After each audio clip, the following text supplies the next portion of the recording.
আগের ভিডিওতে আমি তোমাদের সাথে শেয়ার করেছি রাত 8:30টায় কাঞ্চনকন্যা এক্সপ্রেস অন টাইমে শিলিগুড়ির উদ্দেশ্যে রওনা হলো।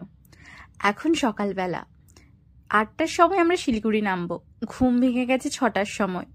বাইরের রোদটা এতটা মিষ্টি লাগছে, কিন্তু বাইরেটা এখনো কুয়াশায় ঢেকে আছে। দেখতে দেখতে আমরা পৌঁছে গেলাম চায়ের বাগানের দেশে। ট্রেনটা থামলো নকশালবাড়ি স্টেশনে। এর একটু পরেই শিলিগুড়ি, তাই জন্য রেডি হয়ে নেমে পড়লাম শিলিগুড়ি স্টেশনে। এখন বাজে 8টা। এই ট্রেনটা কিন্তু অন টাইমে শিলিগুড়ি পৌঁছে গেছে, বরং একটু আগেই পৌঁছে গেছে। যাই হোক, এই সামনে দেখতে পাচ্ছ আমার হাজবেন্ড ব্যাগ বয়ে বয়ে।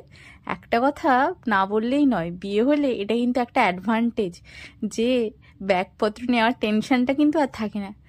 এবার আসল কথাটা বলি, কোথায় যাচ্ছি আমরা যাচ্ছি সিকিমের একটা ফেমাস জায়গা পেলিং, যেখান থেকে কাঞ্চনজঙ্ঘার সব থেকে সুন্দর ভিউ পাওয়া যায়। যাই হোক, শিলিগুড়ি থেকে আমাদের যেতে প্রায় 6 থেকে 7 ঘন্টা লাগবে। তোমরা যারা শেয়ার কার বা বাসে যেতে চাও সেই অপশনটাও কিন্তু আছে, কিন্তু খুব একটা বেশি নয়, হাতে গোনা কয়েকটা মাত্র। আমরা কার বুক করেছিলাম। আজকে যেই দাদা আমাদেরকে পিক আপ করে নিয়ে যাচ্ছে সেই দাদার সাথেই আমরা 3 দিন ঘুরবো। আমাদের কত কি খরচা পড়লো, কোথায় কোথায় ঘুরলাম, তার জন্য পরের ভিডিওগুলো দেখতে হবে। এই ভিডিওটা কেমন লাগলো কমেন্টে জানিও।